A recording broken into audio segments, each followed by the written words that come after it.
crazy you get a sit down. Hey, they brought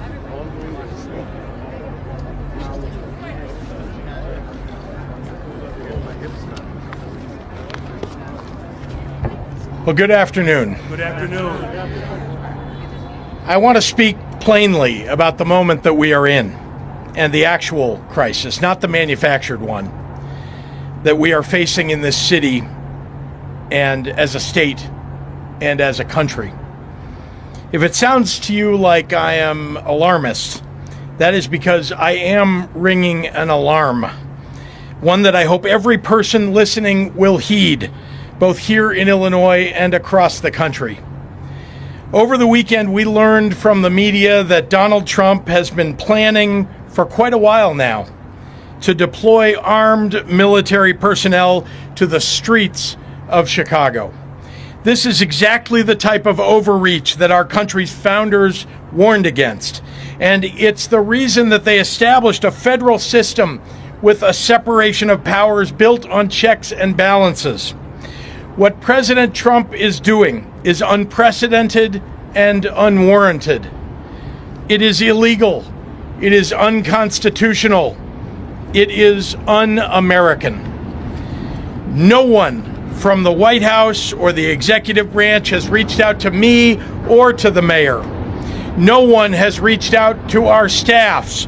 No effort has been made to coordinate or to ask for our assistance in identifying any actions that might be helpful to us. Local law enforcement has not been contacted. We have made no requests for federal intervention. None. We found out what Donald Trump was planning the same way that all of you did. We read a story in the Washington Post. If this was really about fighting crime and making the streets safe, what possible justification could the White House have for planning such an exceptional action without any conversations or consultations with the governor, the mayor, or the police? Let me answer that question. This is not about fighting crime. This is about Donald Trump searching for any justification to deploy the military in a blue city, in a blue state, to try and intimidate his political rivals. This is about the President of the United States and his complicit lackey, Stephen Miller, searching for ways to lay the groundwork to circumvent our democracy, militarize our cities, and end elections. There is no emergency in Chicago that calls for armed military intervention. There is no insurrection. There is no insurrection. Like every major American city in both blue and red states, we deal with crime in Chicago. Indeed, the violent crime rate is worse in red states and red cities. Here in Chicago, our civilian police force and elected leaders work every day to combat crime and to improve public safety. And it's working. Not one person here today will claim we have solved all crime in Chicago, nor can that be said of any major American metro area. But calling the military into a U.S. city to invade our streets and neighborhoods and disrupt the lives of everyday people is an extraordinary action, and it should require extraordinary justification. Look around you right now. Does this look like an emergency? Look at this. Go talk to the people of Chicago who are enjoying a gorgeous afternoon in this city. Ask the families buying ice cream on the Riverwalk. Go see the students who are at the beach after school. Talk to the workers that I just met taking the water taxi to get here. Find a family who's enjoying today sitting on their front porch and ask if they want their neighborhoods turned into a war zone by a wannabe dictator. Ask if they'd like to pass through a checkpoint with unidentified officers in masks while taking their kids to school. Crime is a reality we all face in this country. Public safety has been among our highest priorities since taking office. We have hired more police and given them more funding. We banned assault weapons, ghost guns, bump stocks, and high-capacity magazines. We invested historic amounts into community violence intervention programs. We listened to our local communities, to the people who live and work in the places that are most affected by crime, and asked them what they needed to help make their neighborhoods safer. Those strategies have been working. Crime is dropping in Chicago. Murders are down 32% compared to last year and nearly cut in half since 2021. Shootings are down 37% since last year and 57% from 4 years ago. Robberies are down 34% year over year. Burglaries down 21%. Motor vehicle thefts down 26%. So in case there was any doubt as to the motivation behind Trump's military occupations, take note. 13 of the top 20 cities in homicide rate have Republican governors. None of these cities is Chicago. 8 of the top 10 states with the highest homicide rates are led by Republicans. None of those states is Illinois. Memphis, Tennessee, Hattiesburg, Mississippi have higher crime rates than Chicago, and yet Donald Trump is sending troops here and not there? Ask yourself why. If Donald Trump was actually serious about fighting crime in cities like Chicago, he, along with his congressional Republicans, would not be cutting over $800 million in public safety and crime prevention grants nationally, including cutting $158 million in funding to Illinois for violence prevention programs that deploy trained outreach workers to de-escalate conflict on our streets. Cutting $71 million in law enforcement grants to Illinois, direct money for police departments through programs like Project Safe Neighborhoods, the state and local anti-terrorism training program, and the Rural Violent Crime Reduction Initiative. Cutting $137 million in child protection measures in Illinois that protect our kids against abuse and neglect. Trump is defunding the police. To the members of the press who are assembled here today and listening across the country, I am asking for your courage to tell it like it is. This is not a time to pretend here that there are two sides to this story. This is not a time to fall back into the reflexive crouch that I so often see, where the authoritarian creep by this administration is ignored in favor of some horse race piece on who will be helped politically by the president's actions. Donald Trump wants to use the military to occupy a U.S. city, punish his dissidents, and score political points. If this were happening in any other country, we would have no trouble calling it what it is, a dangerous power grab. Look at the people assembled before you today, behind me. This is a full cross-section of Chicago's leaders from the business world, the faith community, law enforcement, education, community organizations, and more. We sometimes disagree on how to effectively solve the many challenges that our state and our city face on a daily basis. But today we are standing here united, in public, in front of the cameras, unafraid to tell the president that his proposed actions will make our jobs harder and the lives of our residents worse. Earlier today in the Oval Office, Donald Trump looked at the assembled cameras and asked for me personally to say, "Mr. President, can you do us the honor of protecting our city?" Instead, I say, "Mr. President, do not come to Chicago."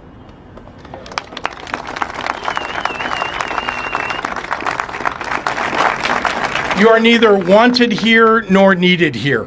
Your remarks about this effort over the last several weeks have betrayed a continuing slip in your mental faculties and are not fit for the auspicious office that you occupy.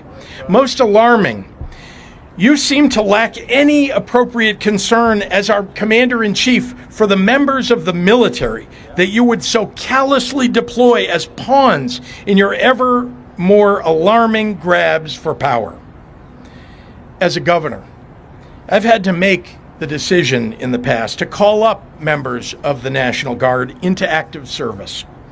And I think it's worth taking a moment to reflect on how seriously I take that responsibility and on the many things that I consider before asking these brave men and women to leave their homes and their communities to serve in any capacity for us.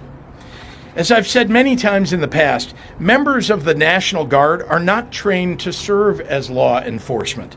They are trained for the battlefield, and they're good at it. They're not trained to arrest people and read them their Miranda rights. They did not sign up for the National Guard to fight crime. And when we call them into service, we are reaching into local communities and taking people who have jobs and families away from their neighborhoods and the people who rely upon them. It is insulting to their integrity and to the extraordinary sacrifices that they make to serve in the Guard, to use them as a political prop, where they could be put in situations where they will be at odds with their local communities, the ones that they seek to serve. I know Donald Trump doesn't care about the well-being of the members of our military, but I do, and so do all the people standing here. So let me speak to all Illinoisans and to all Chicagoans right now. Hopefully the president will reconsider this dangerous and misguided encroachment upon our state and our city's sovereignty. Hopefully rational voices, if there are any left inside the White House or the Pentagon, will prevail in the coming days. If not, we are going to face an unprecedented and difficult time ahead. But I know you, Chicago, and I know you are up to it. When you protest, do it peacefully. Be sure to continue Chicago's long tradition of nonviolent resistance. Remember that the members of the military and the National Guard who will be asked to walk these streets are, for the most part, here unwillingly. And remember that they can be court-martialed and their lives ruined if they resist deployment. Look to the members of the faith community standing behind me today for guidance on how to mobilize. To my fellow governors across the nation who would consider pulling your National Guards from their duties at home to come into my state against the wishes of its elected representatives and its people, you would be failing your constituents and your country. Cooperation and coordination between our states is vital to the fabric of our nation, and it benefits us all. Any action undercutting that and violating the sacred sovereignty of our state to cater to the ego of a dictator will be responded to. The state of Illinois is ready to stand against this military deployment with every peaceful tool we have. We will see the Trump administration in court. We will use every lever at our disposal to protect the people of Illinois and their rights. Finally, to the Trump administration officials who are complicit in this scheme, to the public servants who have forsaken their oath to the Constitution to serve the petty whims of an arrogant little man, to any federal official who would come to Chicago and try to incite my people into violence as a pretext for something darker and more dangerous, we are watching and we are taking names. This country has survived darker periods than the one that we're going through right now, and eventually the pendulum will swing back, maybe even next year. Donald Trump has already shown himself to have little regard for the many acolytes that he has encouraged to commit crimes on his behalf. You can delay justice for a time, but history shows you cannot prevent it from finding you eventually. If you hurt my people, nothing will stop me, not time or political circumstance, from making sure that you face justice under our constitutional rule of law. As Dr. King once said, the arc of the moral universe is long, but it bends toward justice. Humbly, I would add, it doesn't bend on its own. History tells us we often have to apply force needed to make sure that the arc gets where it needs to go. This is one of those times. I look forward to taking your questions in a few minutes, but first, I'd like to hand over our podium to Mayor Brandon Johnson. Mayor. Thank you, Governor, and good afternoon, everyone. Thank you to all of the state and local county leaders that are here with us today. So let's just get to the facts. Over the past 2 years, we have seen significant reductions in crime and violence. In the last year alone, we have seen more than a 30% decline in homicides. Let me say that again. We've reduced homicides in 1 year by almost a third.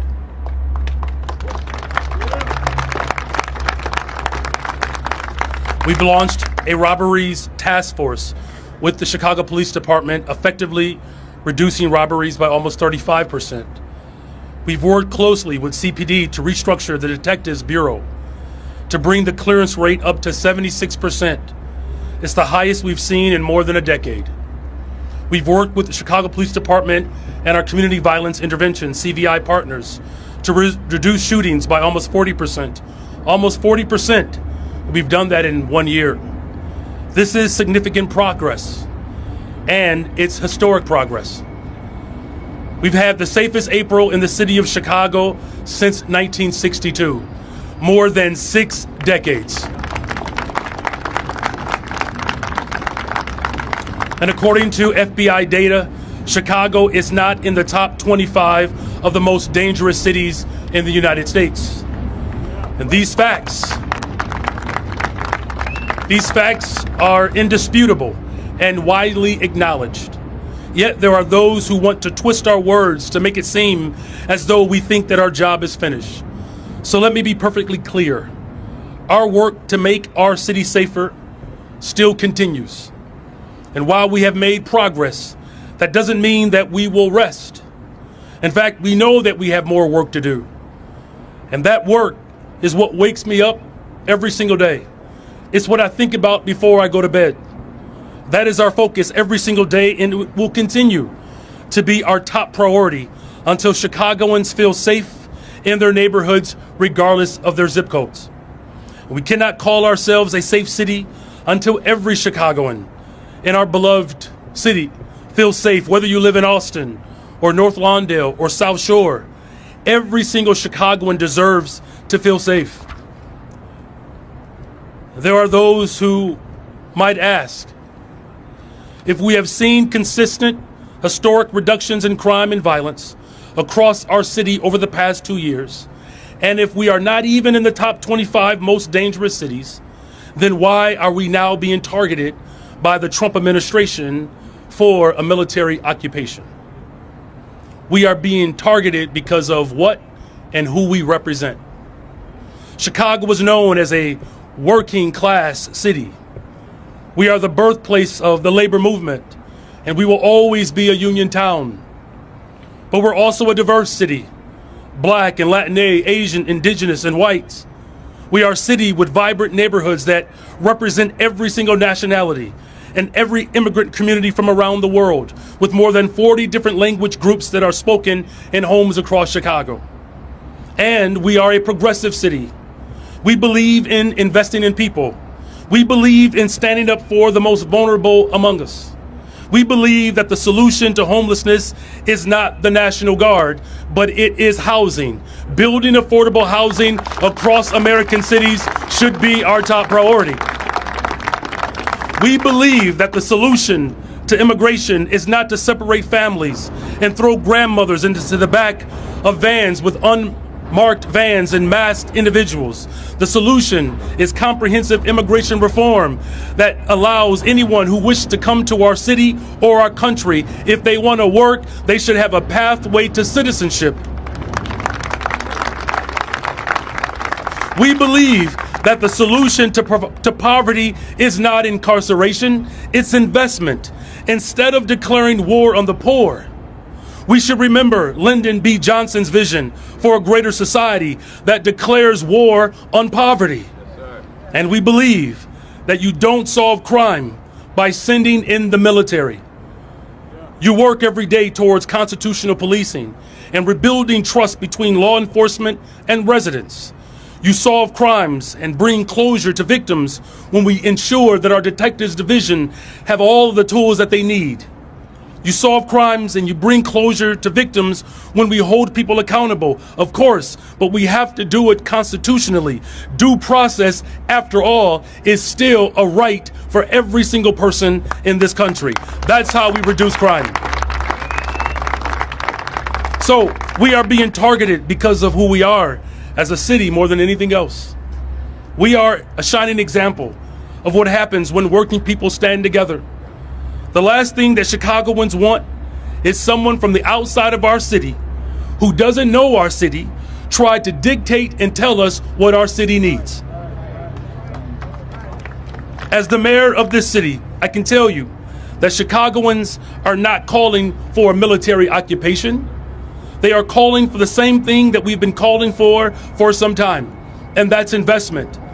What safe cities across America all have in common, they invest in people, and that's what we're doing in Chicago. We need the federal resources to make sure that we're building more affordable housing, expanding mental and behavioral health care, education, all of these things that could reduce crime and provide real community safety. Instead of spending hundreds of millions of dollars for a publicity stunt to invoke chaos and terror, the federal government should spend that money on proven solutions to crime and violence reduction. We cannot incarcerate our way out of violence. We've already tried that, and we've ended up with the largest prison population in the world without solving the problems of crime and violence. The addiction on jails and incarceration in this country, we have moved past that. It is racist, it is immoral, it is unholy, and it is not the way to drive violence down. We cannot return to the same failed strategies that got us here in the first place. Under the previous presidential administration, we requested more federal resources to address gun violence in our city. We continue to make that same call. We have made significant progress on our own, but there is so much more that we can do if we had real support from the federal government. Our communities need more federal resources for public safety. There's no question about that. But unsolicited, unwarranted military takeover is not needed. Our message is simple. Listen to what our people are actually calling for. We're calling for investments, resources. This stunt that this president is attempting to execute is not real. It doesn't help drive us towards a more safe, affordable big city. And so, in closing, we have some very simple demands. We are calling on the Trump administration to release the $800 million for violence prevention funds that he stole back in April. We are calling for more resources to stop the endless flow of guns into our city. And we are calling for transformational investments into affordable housing and community safety. I'm proud to stand with all of the partners that are here today, as well as mayors and governors across this country. We will defend our democracy. We will protect our humanity. We will stand up for the interests of working people. And so that's the state, local government, the federal delegation that are all here committed, standing firm in our values, standing up for the greatest freaking city in the world, the city of Chicago. Thank you very much. And with that, please welcome our Attorney General, Mr. Kwame Raoul.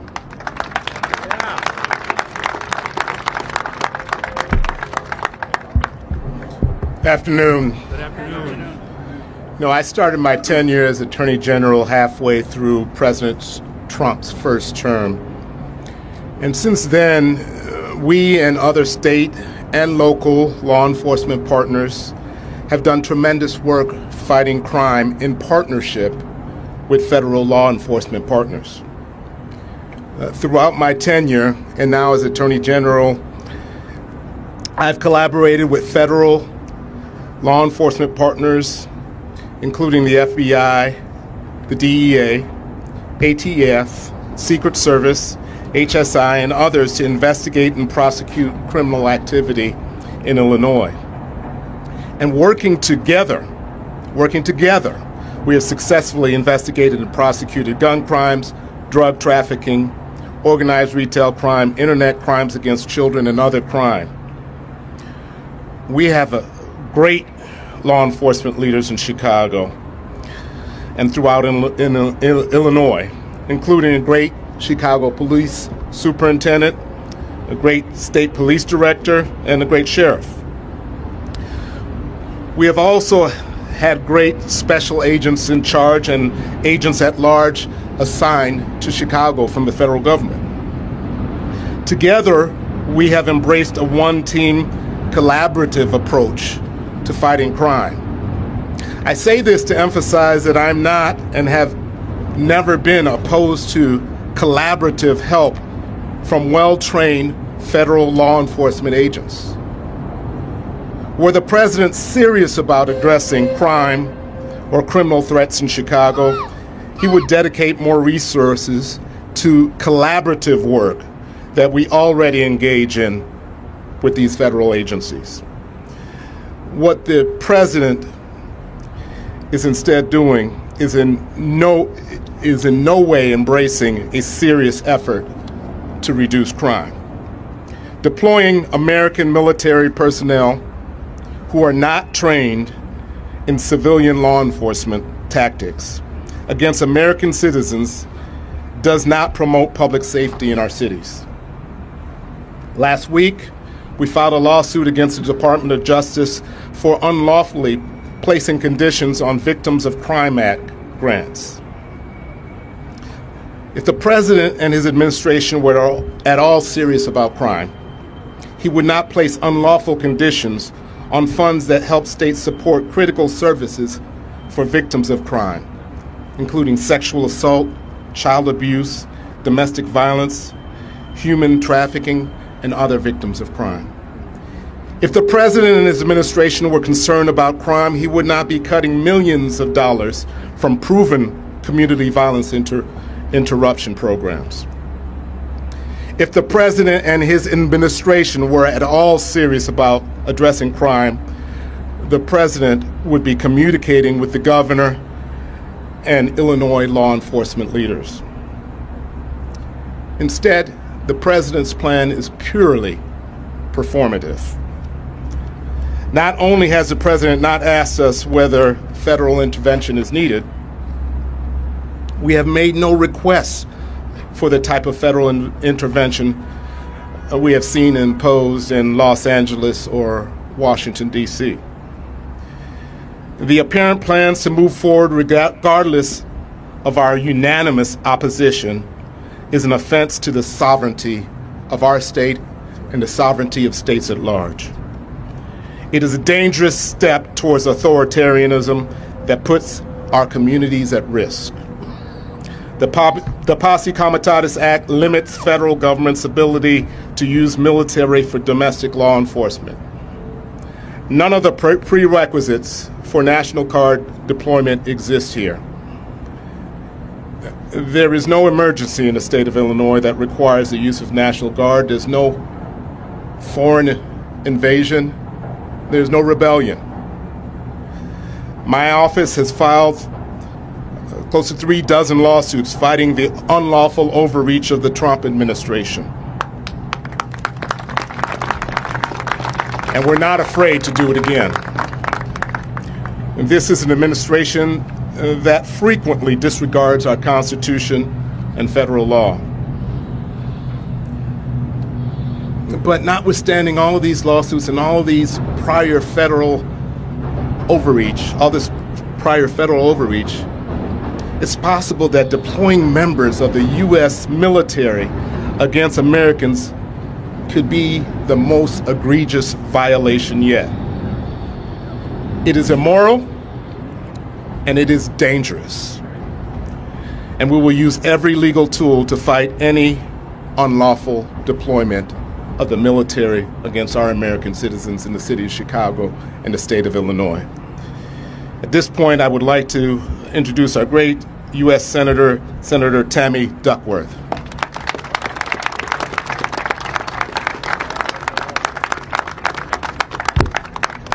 Good morning. Good afternoon. Oh, it is afternoon. You made it. I made it. Good afternoon, everyone. To echo our governor, thank you for being here. Though the circumstances that Trump is seeking to create are both deeply unfortunate and obviously unnecessary. Donald Trump never had the courage himself to raise his right hand and serve his country in uniform. But let me just say from personal experience, and that consists of 23 years in the military, 17 of which proudly as a member of the Illinois National Guard, that the men and women who are brave enough to wear this country's flag on their shoulder are doing so to defend our nation's rights and freedoms, not to protect a tin pot dictator's thin skin or to police their own neighbors. It's not what they signed up for, and it's certainly not what their training is focused on. I don't want to repeat too much of what Governor Pritzker had just laid out, so let me just say that it should come as no surprise that Donald Trump is once again attacking Chicago. He has for a long time, and he will probably keep on doing it for years to come. It is because he is afraid of us. But his attacks don't do anything to change the reality that he has a long pattern of politicizing and misusing our nation's military for his own partisan gain and to crush dissent, and that is beyond outrageous. I went to war. I was federalized as a member of the National Guard to defend America's freedoms. So you better believe that I'm going to speak out when he's doing his damnness to keep other Americans from speaking out, from exercising their First Amendment rights. And let me say it again, one of the most patriotic things you can do in this nation isn't necessarily serving in uniform. It is standing up and exercising your First Amendment rights and speaking truth to power. We know that Trump's actions are not about law and order. Give me a break. We know this for 1,001 reasons, but I will give you one. Because Trump is flagrantly, even today, refusing to coordinate with state and local officials. Just this morning, I was in touch with the National Guard officials, and they confirmed to me that he has not reached out to them. And if he really cared about health and safety, he wouldn't have cut millions of dollars in gun violence prevention funding just weeks ago. Instead, this is just another sad, desperate attempt by a small man to distract the American people from the price spikes his own policies are still causing and the countless personal scandals he's trying to sweep under the rug and hope that we don't notice. We should not get distracted, but he also should not be forcing our Guardsmen and women to have to be away from their loved ones, forcing them to take time off from their full-time jobs simply to stroke his own ego. And let me be clear, our military will feel the cost of this PR stunt as it take resources and focus away from the real missions they need to train for. What they should be doing is preparing for air assault missions. They should be preparing for convoy operations. They should be training to help us in the event of a flood or a tornado and other natural disasters. They should be training to fight, to take the fight to the enemies abroad, not to bring the fight to neighbors here at home.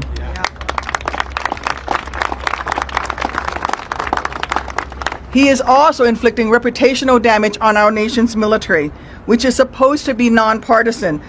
He is taking it and he is deploying our troops on the streets of our nation's communities and hurting the readiness of the greatest fighting force on the face of the earth. Frankly, all this would be embarrassing if it weren't so devastating for those involved and so terrifying for the future and the security of our nation.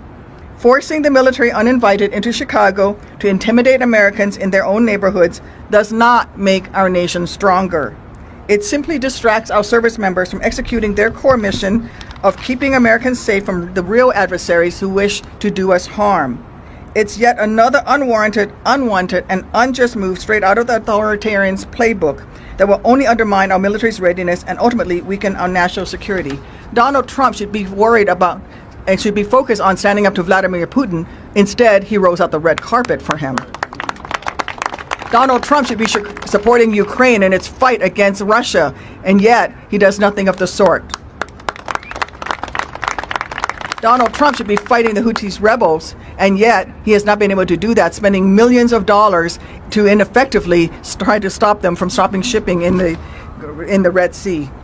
Maybe if Donald Trump hadn't dodged a draft so many times, and by the way, that's 5 times that he dodged a draft when his nation called and he decided, ouch, my bone spurs are hurting, he would have actually learned something about keeping our country strong.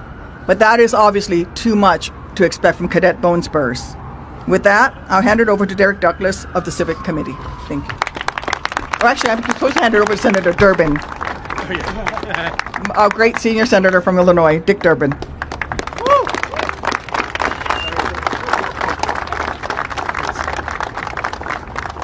Thank you, Tammy. It's an honor to be here today.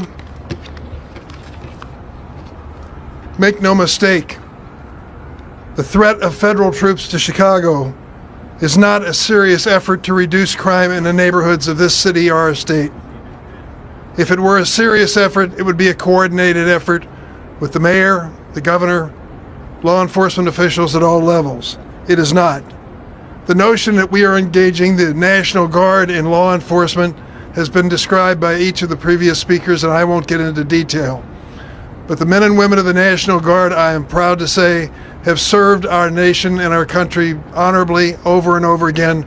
Proof positive, Senator Tammy Duckworth. She deserves a round of applause. When it comes to law enforcement, that is not the job of the National Guard, and that's not what they're trained for. And this president is making a point of cherry-picking blue cities and blue states on his crime campaign. As the mayor and the governor and others have said repeatedly, if you're looking for the worst of the worst, Chicago is not the first stop at all. There are so many other communities, even red communities, if you allow me to describe them as such, where there is much more needed. The real reason for Trump's action is clear. He is in the process of accelerating mass deportation. If you don't believe it is alive and well, speak to your friends in Little Village and Pilsen, as I have. The people who run the restaurants and the shops, the churches, and they'll tell you what's happened with the fear that is in this community today. And this is something that Donald Trump wants to build on. The goal to deport 3,000 immigrants a day. They've stated it publicly. That's what they're setting out to do. And sadly, they're marching toward that goal. It is one thing for Trump to give speeches as he has and to warn us of immigrants that are rapists and terrorists and murderers and criminally insane. But the reality is this. Of those who have been deported, fewer than 1 out of 10 have any criminal record whatsoever. Fewer than 1 out of 10. 90% of the people facing deportation have been doing their best to be good citizens, paying their taxes, raising their kids, going to the same churches we attend, and they expect us to stand up for them, and we should today. I think it's imperative that we do. There's a reason that our Constitution, laws, and history hold back presidents from invading cities and states. This is an act of political theater by Donald Trump. And sadly, we have to take it extremely seriously. My friends, don't walk away and say this is just another political issue. This is how democracies die. When people don't stand up and speak up for the basic constitutional rights and freedoms which are part of us in this country. It's time for us to stand up and make sure we state our position under the First Amendment by assembly and gathering, and I've been to many of them. I want to salute the leaders for always making a point of saying they should be peaceful and nonviolent. That's the starting point. The second part of it is the fact that in our mid-year election, which we're facing in a year and a few months, fewer than half the voters who are eligible actually turn up. That's a job for all of us to change. They can talk about reapportionment and redistricting. We need to register and make sure our numbers turn up in a way that makes a serious difference in the governorship of this country. I am proud to serve you in the Senate, but we have work to do in the remaining 16 months before this election. It is my honor to introduce Derek Douglas. He is president of the Civic Committee and president of the Commercial Club. Mr. Douglas.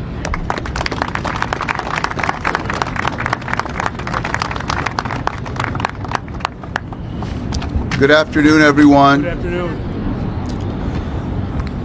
Chicago has a long and storied history of tackling its challenges by working together across the public, private, and civic sectors to develop and implement solutions. As you've heard today, public safety is no different. Deploying federal troops or federalizing the National Guard without engaging state and local government, business, philanthropic, and community leaders, the ones who understand Chicago's needs and are on the ground working daily to make our city safer, is unprecedented and unwarranted. The Civic Committee formed a public safety task force in 2022, and when we formed that task force, we reached out to the organizations and the leaders who were working in the public safety space for so many years, and we committed to standing by them in the good times and the bad to try to make this city as safe as possible, and to identify ways for the business community to contribute to creating a safer Chicago for all, with an emphasis on gun violence reduction. Through those efforts, we work closely with the city, the county, and the state, CPD, Chicago's criminal justice system and leaders, philanthropy, and community-based violence intervention organizations in what we call a one-table approach. And as many of the previous speakers have mentioned, we are making incredible progress on reducing gun violence in our city, even though we have a ways to go. That said, we do believe there is a critical role for federal support that could benefit our city. And we would welcome those to help us be true partners from the federal government in this work. But to be helpful, it needs to be coordinated and integrated with our one-table approach efforts on the ground, not isolated and militarized from afar.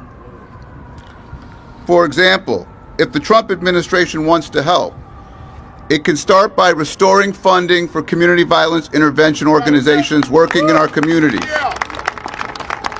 You can work with our law enforcement professionals to stop the flow of illegal guns across state lines into Chicago. We can provide resources to take gun cases federal, and we can work with law enforcement entities to stop the deadly flow of fentanyl into our streets. So there are things that could be done, but none of those, to the best of our knowledge, have been put on the table. We have made progress through these coordinated, cross-sectoral efforts of the state, city, county, business, philanthropic, and civic leaders, and community-based violence intervention groups, and most importantly, law enforcement, local law enforcement. Thanks to these partnerships, Chicago has built one of the most robust community violence intervention sectors in the entire country, something we'd like to make a permanent feature of our public safety strategy to help us achieve our goal of making Chicago the safest big city in America. The federal government should look to engage with stakeholders to assess where help is truly needed, instead of cutting funding to this critical work or taking unilateral action that is missing local context.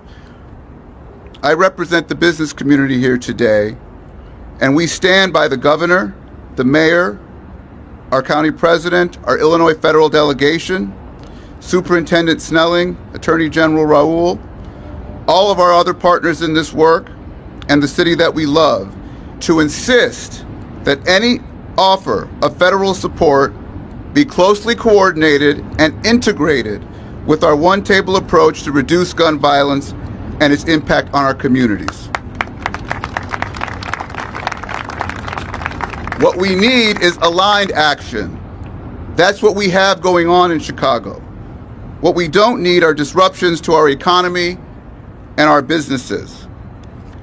Active duty military patrolling the streets of our city sends the wrong message and risks slowing our economy and disrupting the progress we've made together.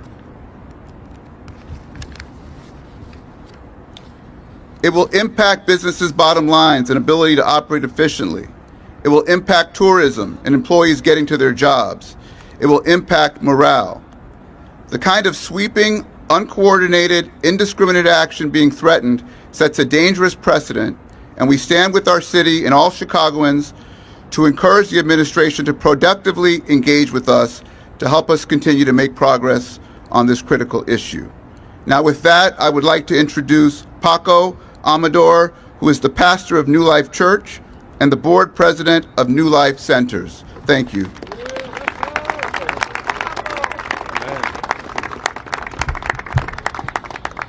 Thank you so much. As a young college kid, I came to Chicago to study downtown. And I remember as a hungry college student, got in the car with a bunch of people and we drove right into Little Village, Mexican immigrant neighborhood in the city of Chicago. There is an arch at the entrance of the neighborhood. It is, I love this arch. It's a symbol of what Chicago stands for. It's a welcoming doors for migrants and Spanish-speaking people from all over the Midwest of the United States. I go to that arch every single week as a local minister to pray at those doors. I love the fact that it's an arch, but it has no doors. The doors are never closed. There's no doors. For a decade, I was a Chicago public school teacher, and right across the street from our church, for the last 2 decades, I have been a pastor in this multilingual, multicultural community. I love being a pastor there. Through New Life Centers, we have been able to see the strength and beauty of a city that collaborates. Not just faith initiatives, elected officials, business, community initiatives, all of us together. From last year to now, there has been an 80% decrease in shootings and homicides in our community. And that is a powerful thing that no one can claim that they have done it. We have all done it together. Just yesterday, I was part of our congregation, and many other congregations in Little Village and North Lawndale closed down their services to be able to join in the historic Route 66 in Ogden Avenue. It never closes except yesterday. And it was a beautiful thing to see North Lawndale, South Lawndale coming together. Several years ago, our local alderman who's here, Mike Rodriguez, came over to my house. He knocked on the door and he said, "Hey, Pastor, come with me. Let's go and say hi to neighbors." I've never experienced that. I loved it. We walked in to one side of the street and we met. I didn't even know that many neighbors. I've been living there for 30 years. I didn't know so many of those neighbors. We had some great conversations. Then we went to the other side. We met other neighbors that I've never seen. We've lived across the street from each other. And we went to the other side. After 3 days of visiting and neighbors and having conversations, we ended up coming together with an idea for an abandoned lot right in the corner of those streets. Right now, if you go, there is a beautiful corner garden where there used to be chaos. The ingredients of neighborhood and city transformation, it's right there. Elected officials, faith community, business, neighbors, community organizations, all coming together to work together. I guess what I'm trying to say now is that Chicago, together with all these friends and community neighbors and collaborators, is that Chicago is a growing and thriving city, which under our watch will, with community, faith, local government, state collaboration, will continue to keep its doors open to all those who seek a thriving city. I love living in the city of Chicago, contrary to negative narratives. Every time I ask my kids, my wife and I have 8 children. Every single one of them have been born in the city of Chicago. Every time I ask my kids, "Hey, do you want to ride to school?" Most of my kids say, "Dad, I'd rather go biking in the city." I ask them why. They say, "Because I love this city." Today, I just want to say that we live in a thriving city. And we will continue to work together to see this city thriving even more. I want to welcome Reverend Sierra Bates Chamberlain, Executive Director of Live Free Illinois. Thank you. Again, God bless.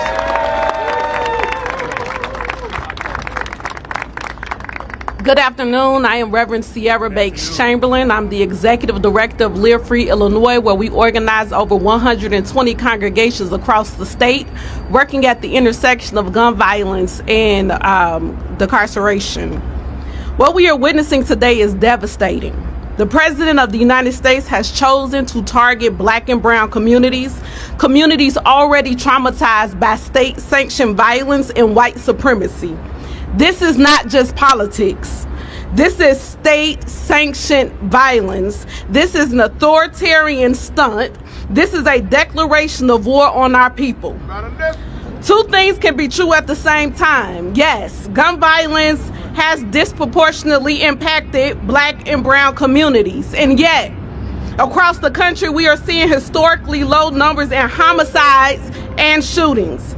That progress is not an accident. It's the work of thousands of mothers, of fathers, of pastors, of organizers, street outreach workers, and young people who wake up every day to build public safety from the ground up. But instead of listening to us, this administration listens to a handful of Judas voices willing to sell out their own community. That is white supremacy, propping up a few to betray the many. And let's tell the truth. There are cities in Missouri, Louisiana, Mississippi with higher homicide rates than Chicago, yet they were not targeted. Why? Because this is not about saving lives. It's about punishing Illinois leadership, punishing Black and brown resistance, and punishing Black hope. Chicago and people across Illinois, we don't need soldiers in our streets. We need resources in our schools. We don't need tanks in our neighborhoods. We need jobs, housing, and health care. We don't need an army to occupy us. We need our tax dollars invested in us. If the president truly cared about violence, he would invest in community-based solutions. If he cared about safety, he would hold gun manufacturers accountable. But instead, he has chosen to weaponize the military against Black and brown lives, and that ain't right. Illinois, we will not be fooled. We will not be divided. This is a modern day attack to roll back our civil and human rights. But God has not given us the spirit of fear. And though the kingdom of heaven suffered violence, the violent will take it by force. So hear me. We will not bow. We will not break. We will not bow down. We will not stand. We will resist. We will stand. And we will fight for our freedom and our communities, our rights by faith, courage, and collective power. And by the way, release the Epstein files. And with that being said, I introduce Father Michael Flagler.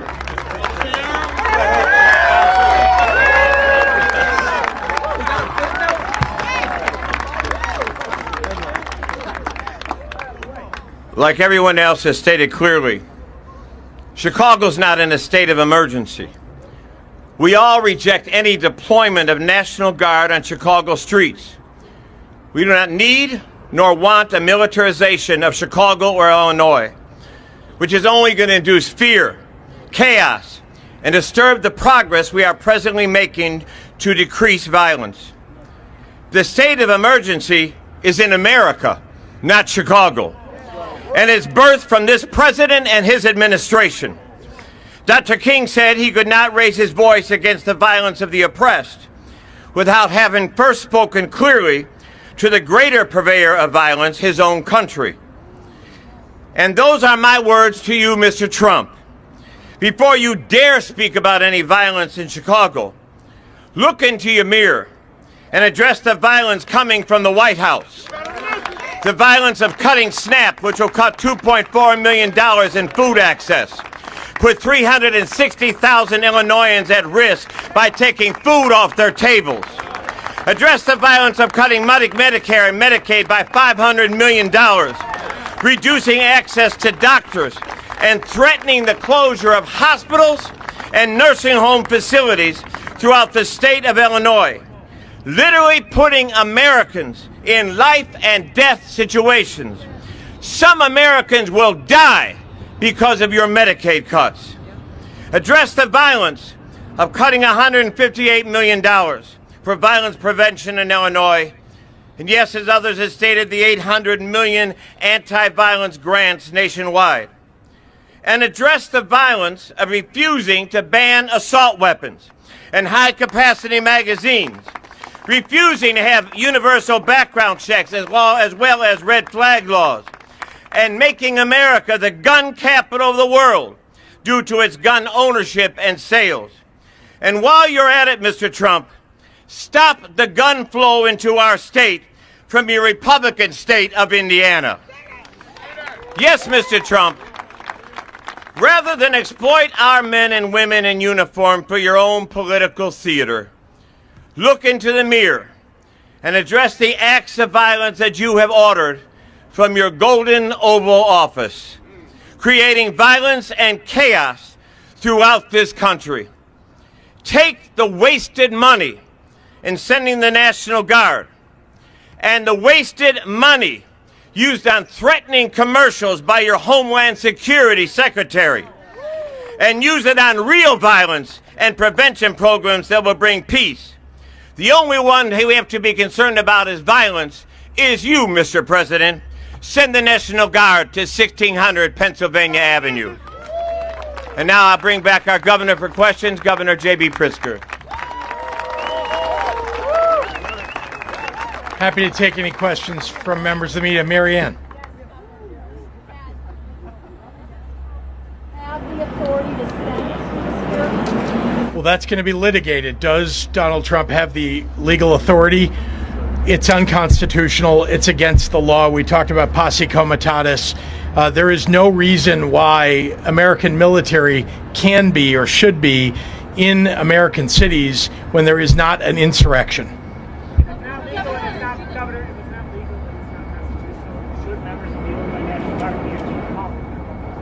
They are required, members of the Illinois National Guard are members of the military. And when they are called up according to Title 10 by the President of the United States, they are required to follow orders, just as they are when the governor calls them up under Title 32. Well, that's got to be determined. I exactly agree with the point that you're making. Yes. I'm sorry.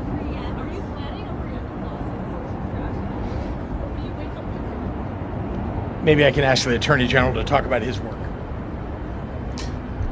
We don't know exactly the exact circumstances in which the deployment would take place. So a preemptive lawsuit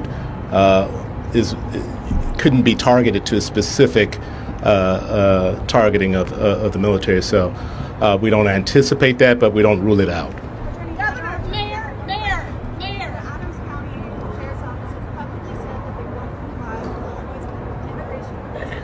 I don't have a comment on that right now. Thank you.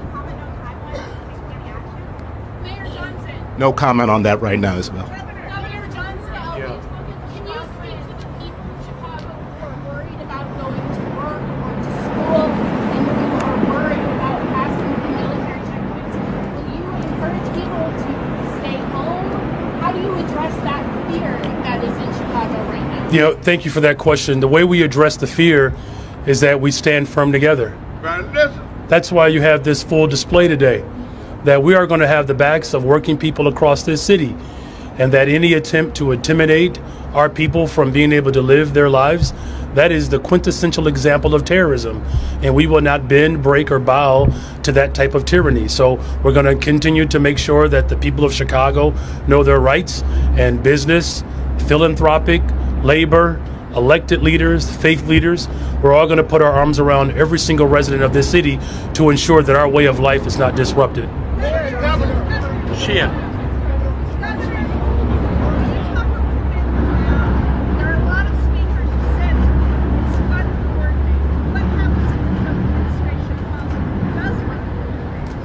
Well, I think they'll hear exactly what I said today about whether we want them in the city of Chicago. We do not want troops on the streets of the city of Chicago. Let me be clear. And if he calls me, I will tell him that directly.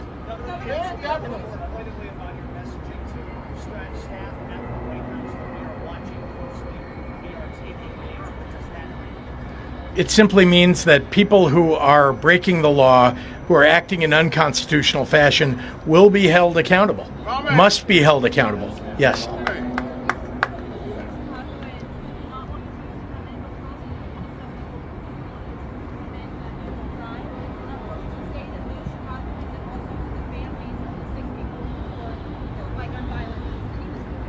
Look, every single person that is the victim of violence in any city across the entire United States is worthy of our sympathy and also worthy of having law enforcement go after the perpetrators. That is what we do in the city of Chicago. That is what we do in the state of Illinois. We will not give up on that. And we will stand up for the people of the state of Illinois and the city of Chicago by following the law. I got you. I can speak for Chicagoans. Look, Chicagoans are not asking for a militarized force to occupy our city. They're not asking for that. I can tell you what Chicagoans are asking for. They want us to build more affordable housing. They want us to invest more in young people. They want us to ensure that we're creating mental and behavioral health care services. And do you know how I know that's what they want? It's because that's what's working. There's a 32% reduction in homicides. That's not an easy feat to accomplish. And we're doing that collectively. Chicagoans, here's what Chicagoans want. We want a reimbursement from our tax dollars that we send to the federal government, to send it right back to the city of Chicago to ensure that we build safe and affordable communities. That's exactly what they want. Go ahead. Why the fake backdrop of public safety when not equal? Why not equal? Why not being the equal of violence and crime is happening? Can you answer that? Look, as we said before, protecting our First Amendment is the top priority of our democracy. And so, of course, we want people to raise and elevate their voices, but they have to do it in a very peaceful way. Let me be very clear here. The Trump administration, they are trying to incite and provoke violence. And so that's why you're seeing a very coordinated, disciplined response in this moment. Look, there's no secret that the city of Chicago has been on the front line fighting for justice, not just for Chicago, but for folks across this country. This is the city that said, keep hope alive. This is the city that birthed, yes, we can. And so we know how to resist. We know how to raise our voices. We know how to do that in a constitutional way. And that's what we're calling for. Thank you. Mayor and Governor, this is an important question.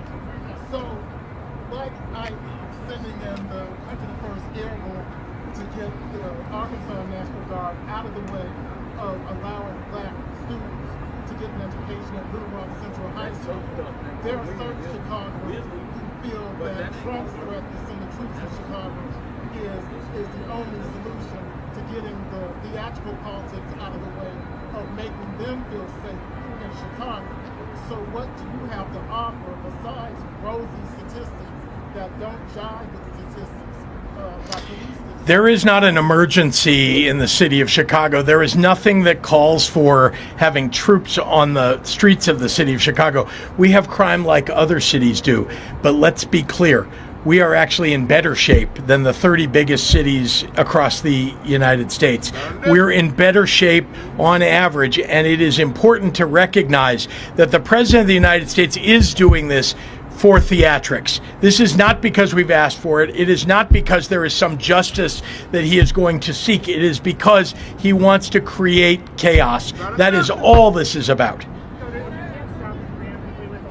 I'm sorry, I need to call it on somebody new. Yeah.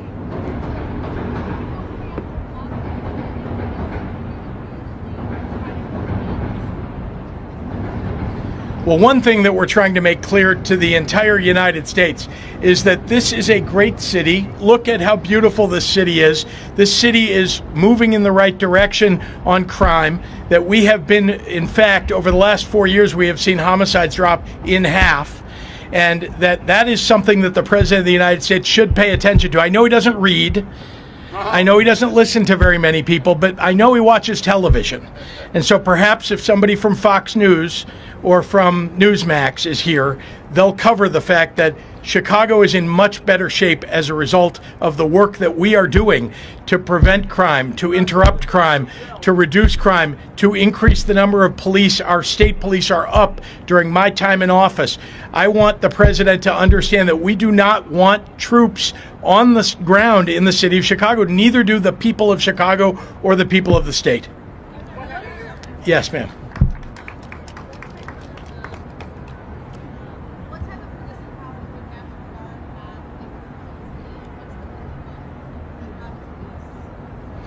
Well, the Chicago Police Department has its job to do. The troops, if they are federalized, will be limited by what federal troops can do. So those are the rules. They're not supposed to be doing crime fighting. They're not supposed to be involved in anything other than what federal troops are supposed to do.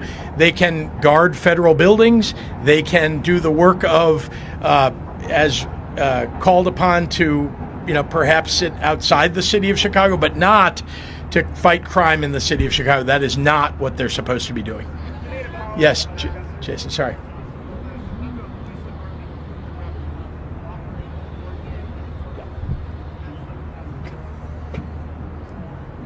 So the police department is on the direction of my leadership, my superintendent, Superintendent Snelling.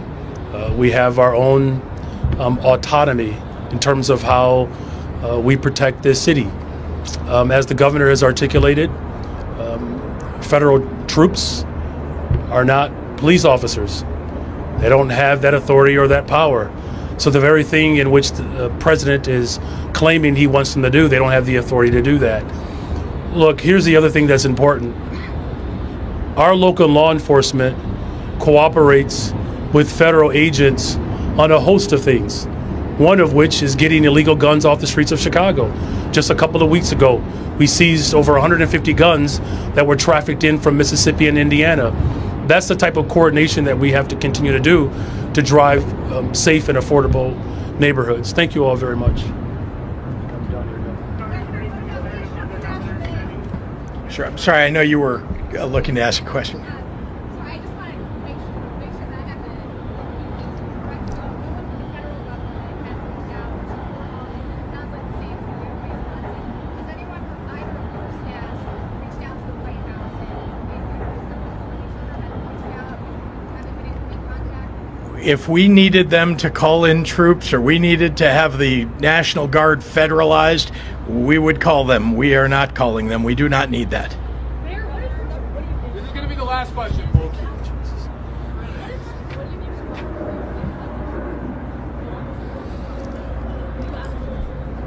Well, look, we're going to use every single tool at our disposal. Here's the most important thing to note today, is that you have complete alignment across the entire city of Chicago that the city of Chicago firmly rejects militarized forces occupying our city. It is uncoordinated, uncalled for, and unsound. The best way to build safe and affordable communities, not just in Chicago but across this country, is to invest in them. The safest cities in America invest in people, and that's exactly what we're doing. Thank you all very much. Have a great day.